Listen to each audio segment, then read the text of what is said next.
Catch up with the Labor Senator for Victoria, Kimberly Kitching. She's also chair of the Foreign Affairs, Defence and Trade Committee in Parliament. Thanks for joining us again, Kimberly. First up on this climate policy, your reaction to that. Someone like Nick Canavan, he's never going to sign up to net zero by 2050, no matter what Scott Morrison says about it.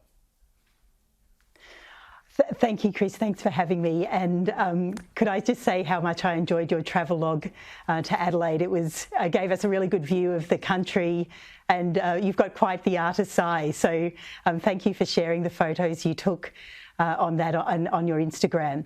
But I think I was listening to Matt, and I very much like Matt. We're both in the Senate. I think that really what we're seeing though is 130 other countries are going to go to net zero emissions. What I'm worried about, of course, and Labor obviously has that target of net zero emissions.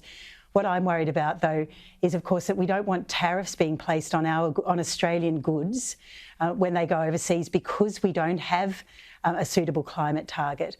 And I hear what Matt's saying, but I think that, what we're really going to see is those tariffs may well go on produce. And I think that would be a shame, given that we now have very close relations, of course, with the signing of the AUKUS agreement with the UK and the US. And they have been, applying some pressure for Australia to sort of catch up with where they are. And I don't know whether you heard Boris Johnson's speech at the UN recently, but he obviously is quite pro net zero emissions.